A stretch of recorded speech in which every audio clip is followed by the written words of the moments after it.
मैं तो माननीय मंत्री जी से बोल रहा हूँ ना, अभी हेलीकॉप्टर मंगवा लीजिए और यहाँ से बैठ के चलिए नदी के ऊपर। अगर आपको 200 पोकलेन और डोजर नहीं मिलेंगे तो मैं विधानसभा से इस्तीफा दे दूंगा। अध्यक्ष जी, पुल के नीचे के तक गोड़ा को तक खोद करके बर्बाद कर दिए हैं। बिलासपुर में तो अरपा को नोच करके पता नहीं क्या क्या बना दिए हैं। रायबरेली के एक नेता को भेजा गया और ये कहा गया कि ठेकेदार ए है लेकिन ये बी उसमें 50% पार्टनर रहेगा। डायरेक्ट फोन मंत्रालय से जाता था। कठोर कार्रवाई पूरे छत्तीसगढ़ में हो और उनको सीधा संदेश होना चाहिए, इस प्रकार का अवैध काम नहीं होगा।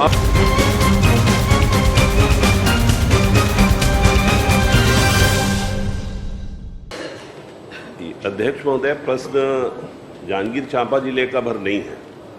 ये पूरे प्रदेश में रेत के खदानों को टेंडर में लेकर के मनमानी करने का ठेकेदारों की प्रवृत्ति है।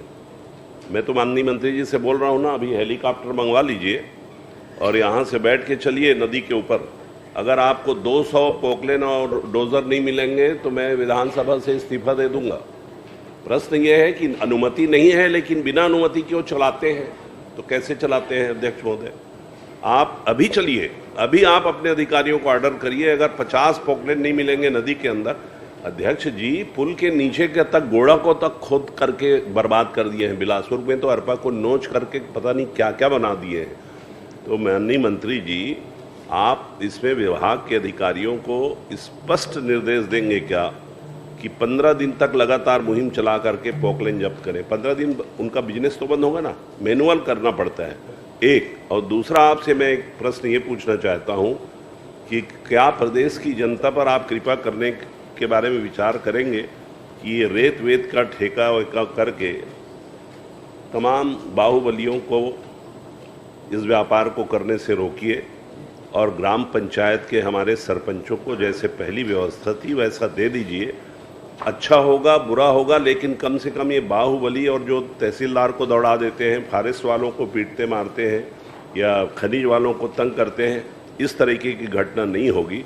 तो आप 15 दिन तक के हर घाट पे रोज चेकिंग करवाएंगे क्या? एक। और दूसरा, क्या आप विचार करेंगे कि इस प्रकार के इस ठेके को निरस्त कर दें? 200-250 करोड़ रुपये से ज़्यादा आता नहीं, पर तमाशा पूरा होता है अध्यक्ष महोदय।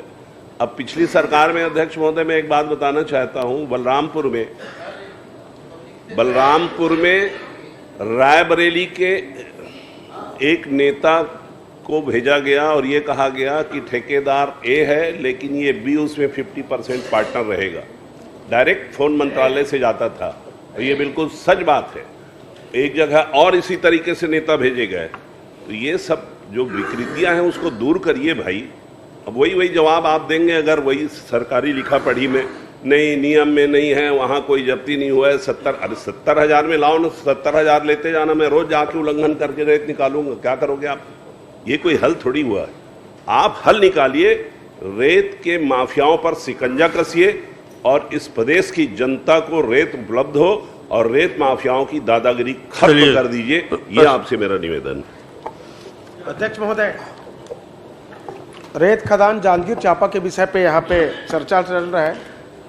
शेष राजनीति ने यहाँ पे प्रश्न उठाया। निश्चित रूप से अभी रेत के विषय में नवापारा, अमोंदा और पीथमपुर गाड़ापाली के सड़क बन रही है। दिन पे काम नहीं होता, एक तरफ दिन को सड़क बनाते हैं और रात को बड़ी बड़ी हाईवा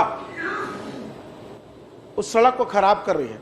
तो आग्रह है कि तत्काल इस पर रोक लगा। एक भी खदान स्वीकृत नहीं है, पर क्यों सड़क पे बड़े बड़े हाईवा चल रहे हैं और पोकलैंड के माध्यम से? तो कृपा करके अतिशीघ्र। अध्यक्ष महोदय, 2021-22 से 23-24 तक रेत के अवैध उत्खनन के टोटल प्रदेश में 555 प्रकरण दर्ज कर 3 करोड़ 23 लाख रुपए की राशि, अवैध परिवहन में 9,789 प्रकरण दर्ज कर 16 करोड़ 65 लाख रुपए की राशि वसूल की गई है। माननीय सदस्य महोदयों ने अवगत कराया है, चाहे वो शेषराज हरवंश जी हों, चाहे धर्मजीत जी हों, चाहे व्यास कश्यप जी हों, हमारे मंत्री जी भी खुद इस पूरी प्रक्रिया से आदरणीय रामविचार जी भी त्रस्त रहे हैं।